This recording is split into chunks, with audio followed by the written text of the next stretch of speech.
আসসালামু আলাইকুম প্রিয় দর্শক, অন্য মঞ্চের আলাপচারিতায় আপনাদের সকলকে স্বাগত জানাচ্ছি। আসসালামু আলাইকুম। এই কথা সবাই জানে, এই কথা লোকানো কিছু জিনিস না। কিন্তু দেখেন, হাসনাত যে পার্লামেন্টে আছে, সংসদ সদস্য হিসেবে আছে, এমপি হিসেবে আছে, এটা তো মানে তাদের 14 পুরুষের কপাল। ধরেন ফ্রিডম পার্টির লোকজন এককালীন দুকালীন এমপি হয়েছিল না, এরকম আর কি। এরকম হাসনাত ইউনিয়ন কাউন্সিল চেয়ারম্যান হওয়ার কথাও না। অনেকে বলেন যে মেম্বারই তার এলাকায় তার ওয়ার্ডে যদি কমিশন ইলেকশন করতো সেটাও পাশ করার কথা না। এই লোকগুলা একটা সমঝোতার মধ্যে দিয়ে পার্লামেন্টে গেছে, সর্বস্বীকৃত আলাপ। এটা জামাত বলে বিএনপির কথা, বিএনপি সমঝোতার মাধ্যমে গেছে ইউনূস সরকারের সাথে। বিএনপির লোকজন বলে, বিএনপির পরাজিত প্রার্থীরা বলে যে আমির, জামাতের আমির, এনসিপির আমির মানে এনসিপির আহ্বায়ক, এদেরকে সমঝোতার মাধ্যমে পাশ করে আনা হয়েছে, বিএনপি স্যাক্রিফাইস করেছে। আমাদের এখানে আলোচনায় দেখেছেন আমজনতা তারেক বলেছে। তো হঠাৎ কি হলো হাসনাত আব্দুল্লাহর, যে তারেক রহমান কবে কোথা থেকে কোনো নিগোজিয়েশন করেছেন কিনা? নিগোজিয়েশন তো একটা হয়েছে, কিন্তু তার কথাতেই তিনি প্রমাণ করেছেন, তার কাজেই তিনি প্রমাণ করেছেন। কিন্তু এটা কেন নতুন করে টেনে আনা হচ্ছে? দেখেন, ভারতের সাথে এটা ওপেন সিক্রেট। অনেকেই বলে যে ভারত একটা সময় তারেক রহমান বিএনপির সাংঘাতিক বিরোধী ছিল এবং তারেক রহমানের আগমনে ভারত বাধা ছিল কিনা। প্রসঙ্গ ওঠে আমেরিকার কথাও, যে তৎকালীন আমেরিকার রাষ্ট্রদূত ব্রিটেনিস তার বার্তা ফাঁস যেটা করেছিল, সেই তার বার্তা যেটি ফাঁস হয়েছিল ইউক্যালিসের প্রকাশ করা নথিতে, সেখানেও জানা গিয়েছিল যে আমেরিকারও তারেক রহমান সম্পর্কে কিছু অ্যালার্জি হয়তো থাকলেও থাকতে পারে, যদিও এগুলো সবগুলো খুব যে এস্টাবলিশ সেরকম না।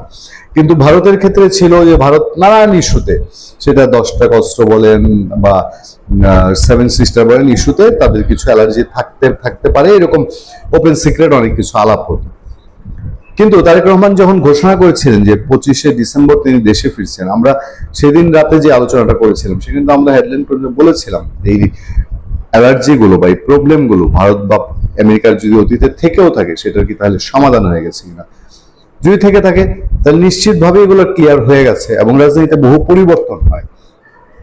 এগুলো স্থায়ী সমস্যা না। এগুলো কখনোই রাজনীতির ব্যক্তিদের ক্ষেত্রে এক দেশের সাথে আরেক দেশের সম্পর্ক একদম উথাল পাথাল হয়, আবার যুদ্ধ পর্যন্ত গড়ায়। আর এই তারেক রহমানের সবচেয়ে বড় যিনি রাজনৈতিক প্রতিপক্ষ এখন যদি বলি, শেখ হাসিনাই তো তারেক রহমান সরকারকে এখন সমর্থনের কথা বলছে, তার নেতারা সমর্থনের কথা বলছে যে আমরা তারেক রহমান সরকারের পদত্যাগ চাই না, আমরা তাদের সমর্থন দিচ্ছি, তারা ভালো করুক, তারা সংসদে ভালো করুক, তারা রাষ্ট্র পরিচালনা ভালো করুক, বলছে না যে আমরা দেখতে চাই। তো সেই জায়গায় নেগোসিয়েশনের কথা তো রাজনীতির মাঠে থাকেই। এনসিপি যদি করে থাকে, হাসনাত আব্দুল্লাহ যদি করে থাকে, তারেক রহমানের ক্ষেত্রে কিছু হয়েছে। কিন্তু হঠাৎ করে তারেক রহমানকে এই খোঁটাটা কেন হাসনাত আব্দুল্লাহ দিলেন, সেটাই বুঝতে পারছি না। প্রধানমন্ত্রী তারেক রহমানের পুরনো বক্তব্য নিয়ে স্ট্যাটাস দিয়েছেন কুমিল্লা 4 আসনের সংসদ সদস্য হাসনাত আব্দুল্লাহ। তিনি শনিবার বিকেল 4টায় নিজের ফেসবুক আইডিতে একটা পোস্ট দেন। পোস্টটা হচ্ছে কিরকম আমি আপনাদেরকে একটু বলি। 29 নভেম্বর তারেক রহমান বলেছিলেন, এমন সংকটকালে মায়ের স্নেহ স্পর্শ পাওয়ার তীব্র আকাঙ্ক্ষা যে কোনো সন্তানের মতো আমারও রয়েছে, কিন্তু অন্য সবার মতো এটা বাস্তবায়নের ক্ষেত্রে আমার একক সিদ্ধান্ত গ্রহণের সুযোগ অবারিত, একক নিয়ন্ত্রিত নয়। এই ফেসবুক পোস্টটা ভাইরাল হয়ে গিয়েছিল। সেই ভাইরাল পোস্ট ধরেই বলা হচ্ছে, তার দেশে ফেরা আর কার সিদ্ধান্তের উপর নির্ভর করে তা তিনি তখন কিংবা এখনো স্পষ্ট করেননি, হাসনাত আব্দুল্লাহ বলছেন। কিন্তু গত 25 ডিসেম্বর যাদের সিদ্ধান্তের উপর নির্ভর করে তিনি দেশে ফিরেছেন, দলের অনেকের দ্বিমত থাকা সত্ত্বেও গুম মানবাধিকার অধ্যাদেশ বাতিলের পেছনে তাদের সিদ্ধান্তের কোনো প্রভাব রয়েছে কিনা সে প্রশ্ন থেকেই যায়। দেশে ফেরার মতো গুরুত্বপূর্ণ সিদ্ধান্ত যেমন অন্য অনেকের প্রভাবের উপর নির্ভর করেছে, ঠিক তেমনি দেশ পরিচালনার ক্ষেত্রেও কি তিনি তাদের দ্বারা প্রভাবিত? তো বাবু, আপনার সঙ্গে তো সংসদে দেখা হয়, আপনি সংসদে পয়েন্ট টু অর্ডার, ফেসবুকে সোশ্যাল মিডিয়া খোঁটাখুটির দরকার কি? সংসদে জিজ্ঞেস করেন না যে আপনি কি কারোর কাছ থেকে কারোর সঙ্গে কারোর সিদ্ধান্তে, যে দেশে ফেরার মতো গুরুত্বপূর্ণ সিদ্ধান্ত যেন অন্যের প্রভাবের উপর নির্ভর করে, আপনি কি আর কারোর উপর প্রভাবিত হয়ে দেশে ফিরেছেন কিনা আপনি কি জিজ্ঞেস করেন, আমরা জেনে যাই। নাকি এর ভেতরে অন্য কোনো প্যাচ আছে? কিছুই জানেন না হাসনাত আব্দুল্লাহরা। কোথা থেকে কি হয়েছে তাদের কোনোই ধারণা নেই। আমি তো জানি সবকিছুই তাদের ধারণা আছে। এবং সবকিছুই তারা ভেতর ভেতর আলোচনা হয়েছে জানে। তারেক রহমান দেশে ফেরার বিষয়ে বিএনপির নেতা কর্মীরা যতটা আগ্রহী ছিল, উৎসাহী ছিল, ততটাই উৎকণ্ঠিত এবং আগ্রহী এবং টেনশনে ছিল এনসিপি এবং জামাত ইসলাম। কারণ তারা জানতো যে তারেক রহমান দেশে ফিরলে পরে তাদের আর ভাত নাই। তারেক রহমান এই যে 12 সিট আপনার বিএনপি পেল, 11 সিট 12 সিট পেল, আপনারা খেয়াল করে দেখবেন 25শে ডিসেম্বরের আগে এবং পরে একাধিক আলোচনায় আমরা বলেছি তারেক রহমান ফেরা মানে পুরো সিনারিও চেঞ্জ, এবং অটোমেটিকলি তখন আর ক্ষমতায় যাওয়া লাগবে না। ক্ষমতায় যাওয়া ছাড়াই প্রশাসন বলেন সবকিছু অটো ঝুঁকে যাবে বিএনপির দিকে। এটাই ছিল বাস্তবতা। তো হাসনাত আব্দুল্লাহ এটা জানতেন, জানার ফলে ওনারা কি এর ভেতরে আর কি কি মেকানিজম হচ্ছে জানতেন না, নাকি সব জেনে শুনেও প্রকাশ্যই খোঁচাটা দিয়েছেন? এর মধ্যে ভিন্ন কোনো উদ্দেশ্য আছে? আজকে সারা দিনের একটা গরম খবর বা ট্রলিং নিউজ বা ফেসবুক ফিডের সবচেয়ে ভাইরাল নিউজ সেটা হচ্ছে যে আওয়ামী লীগের নিষেধাজ্ঞা প্রত্যাহার তো হচ্ছেই না, বরঞ্চ এটা আইনে পরিণত হচ্ছে। তবে এর ভিতরে অনেকে ভুল আছে। আওয়ামী লীগের নিষেধাজ্ঞা না, আসলে আওয়ামী লীগকে ব্যান করা হচ্ছে না। আওয়ামী লীগের রাজনৈতিক কর্মকাণ্ড, মানে আওয়ামী লীগ রাজনৈতিক কোনো কর্মকাণ্ড করতে পারবে না, সেইটা নিষেধাজ্ঞার আড়ালে আসছে। এখন থেকে আরো হয়তো আইনগতভাবে আরো কঠোর হবে, যে কেউ মিছিল মিটিং, ওই যে একটা পোস্টার একটা খাম্বায় লাগায় 10 মিনিটের যেই ভিডিও করেন, পোস্টার কিন্তু লাগছে একটা 10 মিনিটের ভিডিও, বিশাল কর্মযোগ্য করে ফেলেছেন। অফিসের সামনে যে তালা না খুইলা অফিসের সামনে ওই যে যারা দুইজনের জয় বাংলা বলে আবার পালাইয়েছেন, এই ধরনের কর্মকাণ্ডের জন্য এবার আপনাদের পেদানি দেওয়া হবে, কঠিন পেদানি, পাশার ছালও তুলবে। তো এই কথাগুলা বহুবার বলেছি, আমার ভিডিও কন্টেন্টে অনেক কন্টেন্ট আছে যে দেখতে পারেন। আমি বলেছি যে তারেক জিয়া আওয়ামী লীগের নিষেধাজ্ঞা তুলবে না, বরঞ্চ ও গলায় দড়ি দিয়ে আপনাদের লটকাবে, কিন্তু আপনারা তখন বিশ্বাস করেন নাই। অনেকেরই বলেছিলাম যে তারেক জিয়ার এক দাঁতের বুদ্ধি আওয়ামী লীগ নেতাদের নাই। আপনারা মনে করছেন আরে কি বলেন ভাই, আপনি একটা কথা কইলেন। আপনি একটা জিনিস খেয়াল করেন, কোর্ট বিল্ডিং এ যখন যান না, ওই কোর্ট বিল্ডিং এ আম গাছ তলের কিছু লোক যারা টাইপ করে না, ওরা উকিলের চেয়ে ভালো লেখে। ম্যাক্সিমাম সময় দেখবেন যে উকিলটা একটা সামারি দেয়, ওরাই বাকিটা সাজায় দেয়, কারণ ওদের বুদ্ধি বহুত বেশি। তারেক জিয়া সেই জাতীয় লোক, আপনারা বিশ্বাস করেন না। এই যে এখন তারেক জিয়া, কেউ কি মনে করছেন আপনারা ইলেকশনের আগে তারেক জিয়া আপনার পৃথিবীর বিখ্যাত পত্রিকা টাইমস ম্যাগাজিন বা কিছু একটা, এমন কোন একটা ভাই সঠিক মনে নাই, সেখানে বলছিল যে আমরা নির্বাহী আদেশের মাধ্যমে কোনো দলকে নিষিদ্ধ করুক, এটা আমরা চাই না। কারণ হচ্ছে আজকে আওয়ামী লীগ নিষিদ্ধ হবে, কালকে হয়তো আমার দল পড়বে। এগুলা শুনে আপনারা এত মজাদার হয়ে গেছিলেন যে আহা হা, তারেক ভাইয়া আসলে না জানি আওয়ামী লীগ আসবে, এটা মনে করেছিলেন। ইলেকশনের আগের দিন থেকে শুরু করে ইলেকশনের দিন পর্যন্ত বারবার 24 ঘন্টা ভিডিও লাইভ করেছিলাম, বারবার বলছিলাম যে আপনারা ভোট কেন্দ্রে যায়েন না, ভোট দিতে যায়েন না। তারপরও কি করছেন, অনেক নেতারা নিজেরাই তাদের কর্মীদেরকে বলছেন বিএনপি কে জিতাও, অমুক আসনে অমুক ভাইকে জিতাও। আপনারা বুঝেন নাই, যেসব নেতারা, যেসব কমিশনার, যেসব ইয়েরা বলেছিল, এরা সবাই নিজেদের ব্যবসা বাণিজ্য বাঁচানোর জন্য ওইসব নেতাদেরকে জিতে আনার জন্য বলছিল বিএনপির। কারণ ওদের সাথে বিএনপির একটা নেগোসিয়েশন আছে যে ভাই জাহান্নাম, আওয়ামী লীগের দরকার নাই, শেখ হাসিনাও দরকার নাই, আমার দরকার আমার ব্যবসা বাণিজ্য, আমার পয়সা করি, আমার ঘর বাড়ি বাঁচবে। সেইভাবেই বিএনপিরে বিভিন্ন জায়গায় এই সমস্ত কমিশনার, এই সমস্ত আওয়ামী লীগ নেতারা জিতে আনছিলেন। সেদিন বলার পরও আপনারা শুনেন না। এই যে এখন তারেক এটা হয়তো সংসদে তুলবে, আবার বলাও যায় না 12 তারিখের আগ পর্যন্ত এখনো আরো 5-6 দিন 7 দিন সময় আছে বা 10 দিন সময় আছে। এর ভিতরেও অনেক কিছু ঘটতে পারে, আসতেও পারে, এটা আইন নাও আসতে পারে, তবে আসবে, এটা ধরে নেন আপনি যে আসবেই, এই কাহিনীটা আসবেই। এবং এটা সংসদে বৈধতা তারেক জিয়া দিবে। তার কারণ তারেকও জানে, আমি বারবার বলছি যে তারেক খুব ভালো করে জানে যে আমাদেরকে ছেড়ে দিলে আমরা কাহাতক করিতে পারি, ইহা তারেক জানে। আর তারেক জানে বিধায় এই কাজটা তারেক করবে, এবং সে খুব সুচারুভাবে করবে, যেটা আপনারা কল্পনাও করেন নাই। এই যে ধরেন একটা জিনিস, সারা বাংলাদেশে এখন বিভিন্ন জিনিসপত্র নিয়ে গ্যাঞ্জাম চলতেছে। রাস্তায় তেল নাই, গাড়ি চলে না, হামের টিকা নাই, এই ব্যান্ডেজ নাই, চাউল নাই, ডাইল নাই, এগুলো নিয়ে ব্যাপক একটা গন্ডগোল আছে। এখন এই গন্ডগোলটা এমন ভাবে হইতেছে যে সারা পৃথিবীতে মানুষ জানতেছে। অলরেডি ওয়ার্ল্ডের বিভিন্ন পত্রিকা বলতেছে যে মানে ইয়ে করবে, কি বলে, সর্বপ্রথম জ্বালানি মজুদ শেষ হবে বাংলাদেশের। সুতরাং এগুলো থেকে দৃষ্টি তো ফিরাইতে হবে। এগুলো থেকে দৃষ্টি ফিরানোর জন্যই আজকের এই ঘোষণা যে আওয়ামী লীগ ব্যান্ডটা আসবে। এবং আজকের এই ব্যান্ডের পরে এখন আপনি দেখেন সারাদিনে বাংলাদেশে অনেক ঘটনা ঘটছে, কোনো ঘটনা নেই। সারাক্ষণ সবার ফেসবুকে মিনিমাম 10টা করে হলে স্ট্যাটাস আছে যে খাইতেছে, ধরছে, আওয়ামী লীগ শেষ, নিশ্চিন্ন হয়ে যাবে, এগুলা নিয়ে আলোচনা, অন্য কোনো আলোচনা নাই। যতগুলা টিভি টক শো দেখবেন আজকে সব এখানে। কেউ আজকে থেকে আগামী এক সপ্তাহ কেউ আর বাংলাদেশের অন্য কোনো পরিস্থিতি নিয়ে চিন্তা করবে না। এটা হচ্ছে টেকনিক রাজনীতির, এটাই করে দিয়েছে। আওয়ামী লীগ নিষিদ্ধ, আওয়ামী লীগের রাজনৈতিক কার্যক্রম নিষিদ্ধ করলে কি হবে? আমার মতে একটা জিনিস কি ভালো হবে, খুব ভালো হবে, যে ব্যান করে দেওয়া। এতে ভালো হবে কি জানেন, আওয়ামী লীগের ভিতরে যতগুলো যে হাইব্রিড আছে না, এগুলো সব দেখবেন যে আগামী 3 মাসের ভিতরে বিএনপিতে ফুল নিয়ে নিয়ে যোগদান করবে। আওয়ামী লীগ আরো বেশি পরিচ্ছন্ন হয়ে আসবে। এবং এইটা আওয়ামী লীগের জন্য একরকম ভালো। যারা আসলে বঙ্গবন্ধুকে ভালোবাসে, শেখ হাসিনাকে ভালোবাসে, তারা ছাড়া বাকি আর সব এখন দেখবেন যে বিএনপি বা অন্য কোনো দলে যোগদান করবে। এটা আওয়ামী লীগের জন্য একরকম ভালো। আর এখন আমি বা আপনি, আমরা কি করব? আমরা তো আর কোনো নেতা বা বিশাল কোনো কিছু না। আমরা তো তৃণমূলের নর্মাল সমর্থক। আমরা তো আওয়ামী লীগের পক্ষে কথা বলি, কথা বলবো, হয়তো আজীবন কথা বলবো। এরপরও অনেকে হয়তো আপনাকে আমাকে জিজ্ঞেস করবে আইসা যে ভাই তুমি কোন ইউনিটের আওয়ামী লীগ, কোন আমলের আওয়ামী লীগ, কি করেছো আওয়ামী লীগের জন্য? কিন্তু এইসব লোকগুলা বুঝে না যে আমরা কিছুই করি নাই ভাই আওয়ামী লীগের জন্য, কিন্তু আমরা ভোটটা দিছি আওয়ামী লীগে। আমরা নৌকার বাইরে কোথাও ভোট দেই নেই। আমরা ওই যে নৌকা বাঁচানোর জন্য জামাত বিএনপিকে ভোট দিইনি, প্রয়োজনে ভোট কেন্দ্রেই যাইনি, ভোট দেইনি। এটা হচ্ছে যে আমাদের বেসিক সত্য, এটা হচ্ছে আমাদের বেসিক শক্তি। আমরা শেখ মুজিবের বাইরে কিছু চিন্তা করি না, আমরা শেখ হাসিনার পরে আর কিছু চিন্তা করি না।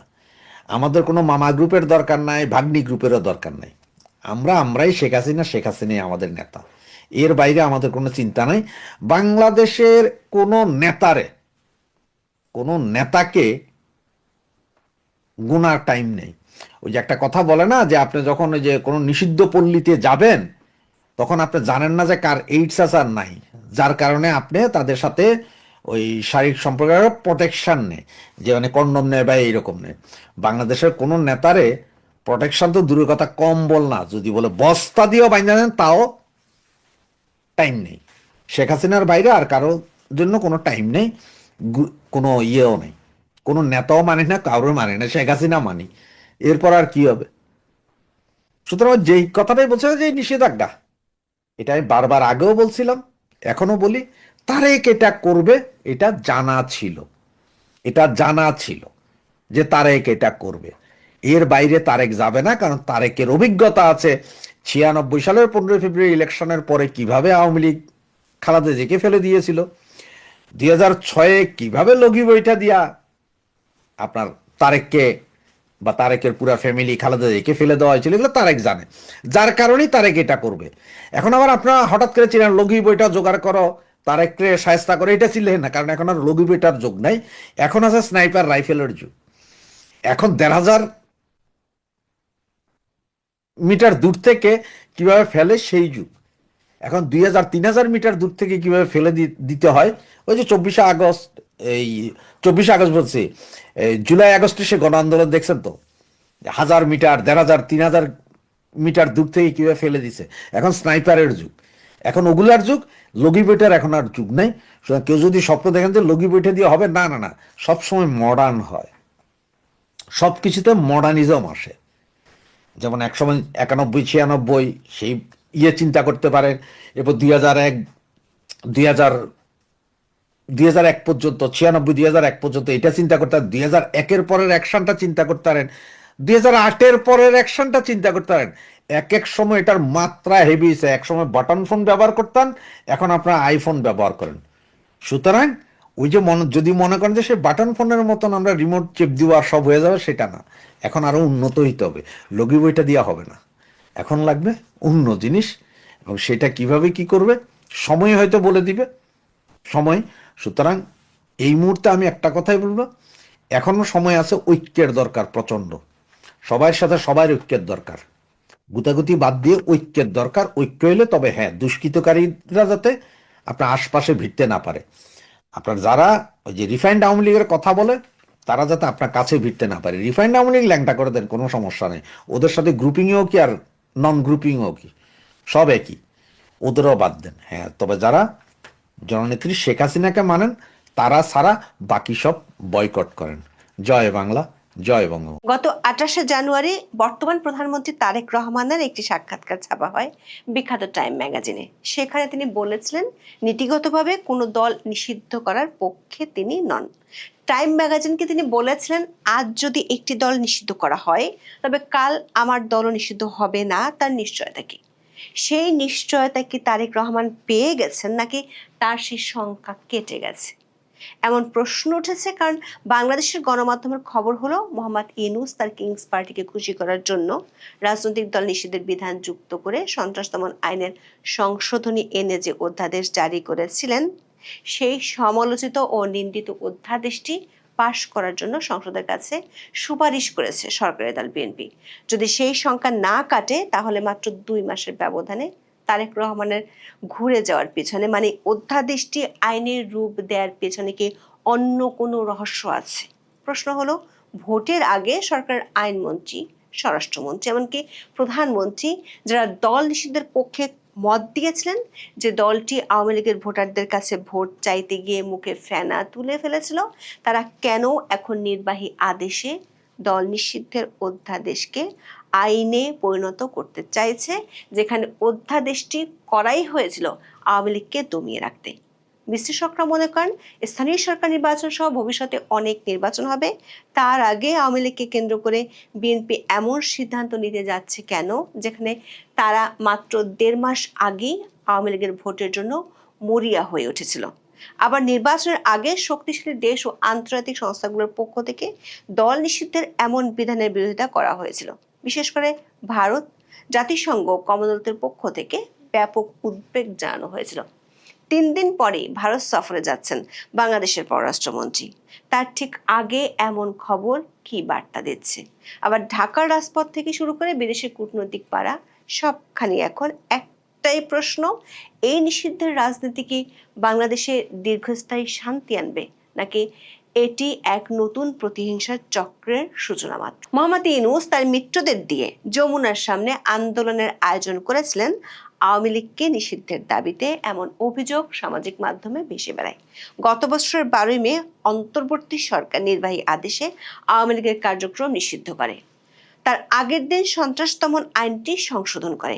আগের সন্ত্রাস দমন আইনে রাজনৈতিক দলের কার্যক্রম নিষিদ্ধের কোনো বিধান ছিল না। অন্তর্বর্তী সরকার ওই আইনে 18-এর 2 নম্বর উপধারা যুক্ত করে, যেখানে রাজনৈতিক দলের অফলাইন ও অনলাইন কার্যক্রম নিষিদ্ধের বিধান যুক্ত করা হয়। তখন বিএনপির শীর্ষ নেতারা বলেছিলেন নির্বাহী আদেশে কোনো রাজনৈতিক দল নিষিদ্ধ করার পক্ষে তারা নয়। শুধু দলটির চেয়ারপারসন ও প্রধানমন্ত্রী তারেক রহমানই নন, বিএনপির অনেক নেতাই গত 1 বছরে বহুবার বলেছেন তারা কোনো দল নিষিদ্ধের পক্ষে নন। যেমন গত বছরের 16 সেপ্টেম্বর বিএনপির স্থায়ী কমিটির সদস্য, বর্তমান স্বরাষ্ট্রমন্ত্রী সালাউদ্দিন আহমেদ বলেছিলেন কোনো রাজনৈতিক দলের কর্মকাণ্ড বা কোনো রাজনৈতিক দলকে নিষিদ্ধ ঘোষণা করা নির্বাহী আদেশে সেটা তারা সমর্থন করেন না। নির্বাহী আদেশে রাজনৈতিক দল নিষিদ্ধ করা একটি ভয়ানক চর্চা, যেটি দেশে অরাজকতা সৃষ্টি করবে বলে তিনি সেদিন মন্তব্য করেছিলেন। চলতি বছরের 26শে জানুয়ারি বর্তমান আইনমন্ত্রী মোহাম্মদ আসাদুজ্জামানের একটি পথসভার ভিডিও সামাজিক যোগাযোগ মাধ্যমে ব্যাপকভাবে ভাইরাল হয়েছিল। ওই ভিডিওতে নির্বাচনী প্রতিদ্বন্দ্বিতায় থাকা সাবেক এই অ্যাটর্নি জেনারেল বিগত 2024 সালের আগস্ট মাসে আওয়ামী লীগ নিষিদ্ধের রিট পিটিশন নিয়ে আদালতে নিজের অবস্থানের কারণ ব্যাখ্যা করেছিলেন। তিনি তখন দাবি করেছিলেন কোনো রাজনৈতিক আদর্শকে হত্যা করাকে তিনি সমর্থন করেন না বলেই তখন রিটের বিরোধিতা করেছিলেন। আইনমন্ত্রী আসাদুজ্জামান বলেছিলেন সেদিন তিনি আওয়ামী লীগের রেজিস্ট্রেশন বাতিল করার রিটে হাইকোর্টে বাধা দিয়েছিলেন, কারণ তারা আদর্শের রাজনীতিতে বিশ্বাস করেন। তারা কোনো আদর্শকে হত্যা করে রাজনীতি করতে চান না। কিন্তু এসব মন্তব্য বা ডায়লগ ছিল ভোটের আগে, কারণ তখন দরকার ছিল আওয়ামী লীগের ভোট ব্যাংক যে কোনো মূল্যে বিএনপিকে ভোট দিচ্ছে কি না সেটি নিশ্চিত করা। সারা দেশের অনেক জায়গার মতো গোপালগঞ্জে ভোট চাইতে গিয়ে বিএনপির এক নেতা তখন দাবি করেছিলেন, আওয়ামী লীগ নিষিদ্ধের মিছিলে বিএনপি কখনোই যায়নি। তবে সরকার গঠনের পর বিএনপি অন্তর্বর্তী সরকারের বহুল সমালোচিত সেই অধ্যাদেশটিকে আইনে পরিণত করার উদ্যোগ নিয়েছে। সুপারসনিক গতিতে মোহাম্মদ ইউনূসের সরকার 133টি অধ্যাদেশ জারি করেছিল। ত্রয়োদশ সংসদের প্রথম দিনে গত 13ই মার্চ সবগুলো অধ্যাদেশ সংসদে তোলা হয়। সেদিন গঠিত 14 সদস্যের বিশেষ কমিটি অধ্যাদেশগুলো যাচাই বাছাই করে। সংবিধানের 93 অনুচ্ছেদ অনুযায়ী অধ্যাদেশ সংসদে পাশ না হলে 30 দিন মানে 12ই এপ্রিলের পর তা কার্যকারিতা হারাবে। গত বৃহস্পতিবার বিশেষ কমিটি 98টি অধ্যাদেশ পরিবর্তন ছাড়াই আইনে পরিণত করতে সংসদে বিল উত্থাপনের সুপারিশ করেছে। 15টি অধ্যাদেশ সংশোধন করে বিল উত্থাপনের সুপারিশ করা হয়। 16টি অধ্যাদেশে এখনই উত্থাপন নয় এবং 4টি রহিত করে হেফাজতের সুপারিশ রয়েছে প্রতিবেদনে। যে 15টি অধ্যাদেশ সংশোধন করে বিল হিসেবে সংসদে উত্থাপনের সুপারিশ করা হয়েছে তার একটি হলো 2025 সালের 11ই মে জারি করা সন্ত্রাস বিরোধী অধ্যাদেশ। এই অধ্যাদেশ বলে 2009 সালের সন্ত্রাস বিরোধী আইনের 18 এবং 20 ধারা সংশোধন করে গত বছর আওয়ামী লীগ এবং দলটির সব সহযোগী ও অঙ্গ সংগঠনের কার্যক্রম নিষিদ্ধ করা হয়। একই আইনে 2024 সালের অক্টোবরে নিষিদ্ধ করা হয় ছাত্রলীগকে। গত বছরের 11ই মে রাতে যমুনায় উপদেষ্টা পরিষদের জরুরি বৈঠক করে সন্ত্রাস বিরোধী আইনের 2টি ধারা সংশোধন করে অন্তর্বর্তী সরকার। এতে বলা হয়, কোনো ব্যক্তি বা সত্তা সন্ত্রাসী কাজের জন্য জড়িত থাকলে নির্বাহী আদেশে সরকার তাদের কার্যক্রম নিষিদ্ধ করতে পারবে। একই দিনে সরকারের প্রজ্ঞাপনে বলা হয়, আন্তর্জাতিক অপরাধ ট্রাইব্যুনালে বিচার শেষ না হওয়া পর্যন্ত আওয়ামী লীগের কার্যক্রম নিষিদ্ধ থাকবে। অন্তর্বর্তী সরকার আওয়ামী লীগকে সরাসরি নিষিদ্ধ করেনি, তবে কার্যক্রম নিষিদ্ধ থাকায় অধ্যাদেশের 20 ধারা অনুযায়ী আওয়ামী লীগ মিছিল সভা সমাবেশ করতে পারবে না। দলটির কার্যালয় বন্ধ থাকবে, ব্যাংক হিসাব জব্দ হবে, পোস্টার ব্যানার প্রচার করতে পারবে না, সংবাদ বিজ্ঞপ্তি দিতে পারবে না, গণমাধ্যম ও সামাজিক মাধ্যমে তা প্রকাশ করা যাবে না এবং সংবাদ সম্মেলন করতে পারবে না দলটি। আইনে বলা হয়েছে, নিষিদ্ধ সংগঠন এসব কার্যক্রম পরিচালনা করলে 4 থেকে 14 বছর কারাদণ্ড হতে পারে। তবে অধ্যাদেশে বলা হয়নি কার্যক্রম নিষিদ্ধ সংগঠন সভা সমাবেশ করলে কি শাস্তি হবে। ফলে এতদিন আওয়ামী লীগের কার্যক্রম নিষিদ্ধ থাকলেও নিষেধাজ্ঞা অমান্য করার শাস্তির বিধান ছিল না।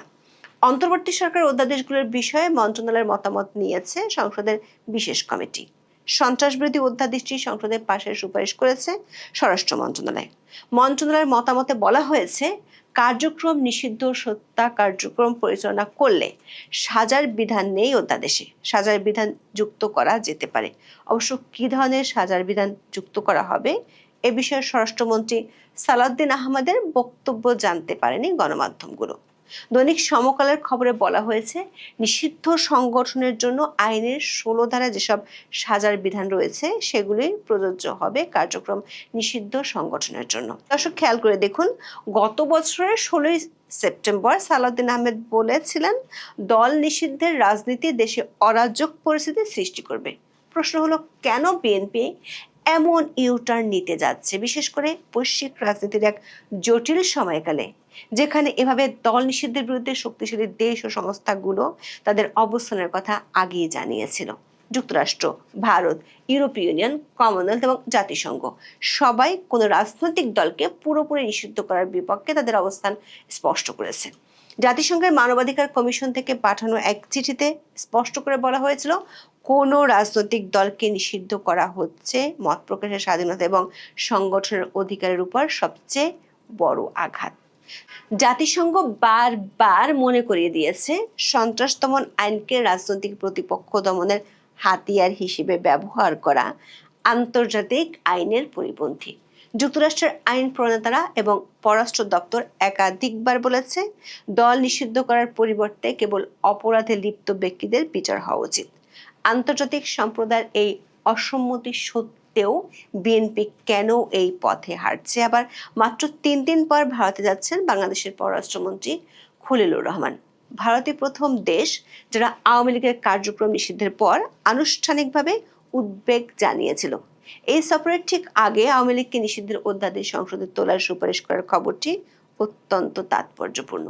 এটি দিল্লির জন্য একটি কড়া কূটনৈতিক বার্তা হিসেবে দেখা হচ্ছে, যা দুই দেশের সম্পর্কের শীতলতাকে আরও বাড়িয়ে দিতে পারে। ভারত ঐতিহাসিকভাবে আওয়ামী লীগকে তাদের সবচেয়ে বিশ্বস্ত মিত্র হিসেবে বিবেচনা করে। দিল্লির নিরাপত্তা বিশ্লেষকদের মতে বাংলাদেশে আওয়ামী লীগ পুরোপুরি নিশ্চিহ্ন হয়ে গেলে সেখানে ভারত বিরোধী শক্তি এবং মৌলবাদী গোষ্ঠীর উত্থান ঘটবে। বিশেষ করে জামাত ইসলামের পুনরুত্থান এবং এনসিপির ভারত বিরোধী বক্তব্য ভারতকে বিচলিত করেছে। ভারতের national security adviser Ajit Doval এবং অন্যান্য উচ্চপদস্থ কর্মকর্তারা বারবার বাংলাদেশে একটি অন্তর্ভুক্তিমূলক গণতন্ত্রের কথা বলেছেন, যার অর্থ হলো আওয়ামী লীগকে রাজনীতিতে ফেরার সুযোগ দেওয়া। পররাষ্ট্রমন্ত্রী খলিলুর রহমানের এই সফরে গঙ্গা পানি বন্টন চুক্তির নবায়ন, সীমান্ত হত্যা বন্ধ এবং জ্বালানি সংকটের মতো গুরুত্বপূর্ণ ইস্যু নিয়ে আলোচনা হওয়ার কথা রয়েছে। কিন্তু আওয়ামী লীগ নিষিদ্ধের ইস্যুটি এই আলোচনার উপর এক গভীর ছায়া ফেলবে। ভারতের সাথে দর কষাকষির ক্ষেত্রে বিএনপি সরকার এই পদক্ষেপটিকে কি তাহলে একটি কূটনৈতিক কার্ড হিসেবে ব্যবহার করছে? এমন প্রশ্ন দেখা দিয়েছে বিশ্লেষকদের মনে। বিশ্লেষকরা মনে করেন দল নিষিদ্ধের প্রভাব সম্পর্কে তারেক রহমান টাইম ম্যাগাজিনের কাছে যে শঙ্কার কথা বলেছিলেন সেটি বাংলাদেশে অতীতেও দেখা গেছে। আবার বাংলাদেশের রাজনীতিতে দল নিষিদ্ধ করা যে কোনো কার্যকরী ফল বয়ে আনে না সেটিও প্রমাণিত। 1971 সালে পাকিস্তান আমলে আওয়ামী লীগকে নিষিদ্ধ করা হয়েছিল এবং বঙ্গবন্ধুকে গ্রেপ্তার করা হয়েছিল, কিন্তু সেই নিষেধাজ্ঞা শেষ পর্যন্ত একটি রক্তক্ষয়ী যুদ্ধের মাধ্যমে বাংলাদেশের স্বাধীনতা ছিনিয়ে এনেছিল। স্বাধীনতার পর 1974 সালে শেখ মুজিবুর রহমান সব রাজনৈতিক দল নিষিদ্ধ করে একক দল বাকশাল গঠন করেছিলেন। জিয়াউর রহমান এবং এরশাদ সরকারের আমলেও বিভিন্ন সময় রাজনৈতিক কর্মকাণ্ডের উপর বিধিনিষেধ ছিল। এমনকি জামাত ইসলামীকেও একাধিকবার নিষিদ্ধ করার চেষ্টা করা হয়েছে, কিন্তু প্রতিটি ক্ষেত্রে দেখা গেছে নিষেধাজ্ঞার ফলে দলগুলো আরো বেশি কৌশলী হয়েছে এবং অনেক ক্ষেত্রে তারা উগ্রপন্থার দিকে ঝুঁকেছে। রাজনৈতিক বিশ্লেষকদের মতে দল নিষিদ্ধ করার ফলে তাদের সাংগঠনিক কাঠামো ক্ষতিগ্রস্ত হলেও তাদের আদর্শ বা অনুসারীদের মন পরিবর্তন করা সম্ভব হয় না। বাংলাদেশের রাজনীতিতে একটি অত্যন্ত পরিচিত এবং বিপজ্জনক প্রবণতা হলো যে কোনো সরকার যে কঠোর আইন পাশ করে পরবর্তীতে সেই আইনটি তাদের বিরুদ্ধে বুমেরাং হয়ে ফিরে আসে। বিএনপি এখন আওয়ামী লীগকে দমনের জন্য যে সন্ত্রাস দমন আইন বা বিশেষ ট্রাইব্যুনাল ব্যবহার করার সুপারিশ করেছে, ভবিষ্যতে তারা নিজেরাই এর শিকার হতে পারে কিনা তা নিয়ে রাজনৈতিক মহলে গভীর সংশয় রয়েছে। বিএনপি ও আওয়ামী লীগের একাধিক সূত্র বলছে শেষ পর্যন্ত এই অধ্যাদেশটি আইনে পরিণত হবে কি না তা এখনো পরিষ্কার নয়। এমনকি তার আগে যদি উচ্চ আদালতে রিটও হয় তাহলে অবাক হওয়ার কিছুই থাকবে না। আমরা এটা পজিটিভ দৃষ্টিতে দেখতে চেয়েছিলাম, কারণ একজন প্রধানমন্ত্রী সিনেমা হলে গিয়েছেন, এটা আমরা মনে করি যে চলচ্চিত্রের জন্য বিশাল ব্যাপার, নিঃসন্দেহে সত্য। কিন্তু এমন একটা সময় তিনি গিয়েছেন এবং এমনকি তাকে নিয়ে যে সমস্ত কথাবার্তা হচ্ছে তার মধ্যে সবচেয়ে যে সমালোচনার বিষয়, এই মুহূর্তে শিশুরা মারা যাচ্ছে হামের কারণে, হামে টিকা না দেওয়ার কারণে। এই মুহূর্তে দেশের মানুষের, যখন তিনি ঘোষণা দিয়েছেন যে মানে বিদ্যুৎ সাশ্রয়ের জন্য তিনি মানুষকে ঘরে থাকতে বলেছেন, অফিস কম করতে বলেছেন, যদিও তার সম্পর্কে আমরা জানি তিনি নাকি 16 ঘন্টা অফিস করতেছেন, কেউ বলে তিনি 10 মিনিট 20 মিনিট আগেও চলে যান, এরকম অনেকেই বলে। ভালো কথা, এগুলো ভালো দিক। সিনেমা দেখেছেন, এটাও ভালো দিক। কন্যাকে নিয়ে গেছেন, আরো ভালো দিক। কিন্তু আমার প্রশ্ন হচ্ছে, ধরেন এটা আওয়ামী লীগের কোন প্রধানমন্ত্রী এই কাজটা করেছে, তখন বট বাহিনী আর বিএনপি জামাতের, আমরা তো অত্যন্ত ভদ্র ভাষায় শালীন ভাষায় সমালোচনা করছি, এতক্ষণ মৌলভী সাহেবেরা যে ফতোয়া দেওয়া শুরু করতো যে সিনেমা হলে নিয়ে গেছে তাও মেয়েরে, কত কথা শুরু হয়ে যেত। যাই হোক, সেটা অন্য বিষয়। আমরা বুঝতে পারি না যে তিনি একদিকে তিনি মৌলবাদ তোষণ করেন, আবার মৌলবাদ বিরোধী। একজন আমার ওইখানে কমেন্টস করেছে, আমি তো লিখেছি যে এই সরকার আর চালাতে পারবেন না, আপনারা শেখ হাসিনার কাছে আপনাদের এই সরকার, মুসলেকা বিরোধী দল, মুসলেকা সরকারি দল 1 বছরের জন্য লিজ দিয়ে দেন। এজন্য একজন আমার ওইখানে কমেন্টস করেছেন, আমাদের অত্যন্ত পরিচিত মুখ, একজন বিজ্ঞ ব্যক্তি, তিনি মুক্তিযোদ্ধা। তিনি লিখেছেন যে তারেক রহমান নাকি বিশাল কিছু করে ফেলেছেন। মজার বিষয় হলো, এটা যদি শেখ হাসিনা করতেন, যিনি এখানে তারেক রহমানের পক্ষে আমার পোস্টে গিয়ে কমেন্টস করেছেন পজিটিভ, তিনি কিন্তু সবার আগে সমালোচনা করতেন যে একজন প্রধানমন্ত্রী কি ইয়ার কি করে জাতির সাথে, যখন দেশে তেল নাই, মানুষ বিচ্ছিন্ন হয়ে যাচ্ছে, যোগাযোগ ব্যবস্থা বিচ্ছিন্ন, মানুষ ঢাকা শহর ছেড়ে যেতে হবে 50 লাখ লোকের, শিশুরা হামে মারা যাচ্ছে, হামের টিকার অভাবে মারা যাচ্ছে। তখন প্রধানমন্ত্রী সিনেমা দেখতে গেছে, লাহাওলা কথা। একদিকে যেমন বলতো, তেমনি বামপন্থীরা, জাসদীরা, ফাঁসদীরা, চিঙ্কুবামের একেবারে তখন শেখ হাসিনার 14 গোষ্ঠী উদ্ধারে লেগে যেত। শেখ হাসিনা কিনা কোনো বড় ক্যাবিনেট মিনিস্টারও যদি সিনেমা দেখতো তাও দোষ হয়ে যেত। কিন্তু তারেক রহমান কাছে এখন কোনো সমস্যা নেই। তারেক রহমান এখন যা করে সবই ভালো। সবচেয়ে আরো মজার বিষয় হচ্ছে যে আমাদের দেশে যারা এটা নিয়ে আলোচনা সমালোচনা করতেছে, আমরা ওই যে আপনার শুরুতে যে কথা বলেছেন সেটা আমি একমত, যেটা আমরা পজিটিভ দেখতে চাই, কিন্তু তিনি তো পজিটিভ কিছু করেন নাই, পজিটিভ কিছু করতেছেন না। বরং দিন দিন তিনি যা করতেছেন সকল কিছু মৌলবাদের পক্ষে যাচ্ছে। তার সরকারের আমলে গান বাজনা নিষিদ্ধ হয়ে যাচ্ছে, যাত্রা তো আগে থেকেই নিষিদ্ধ, লালনের সঙ্গীত হবে না, গ্রামে যাত্রা নাটক হবে না, কোনো কিছু করতে দিচ্ছে না। তখন তারেক রহমান সিনেমা দেখতে যান, যখন মৌলবীরা সিনেমা হল বন্ধ করে দিচ্ছে তখন তারেক রহমানের সিনেমা দেখতে যাওয়া, এটা জাতির সাথে মশকরা করা ছাড়া আর কিছু নয়।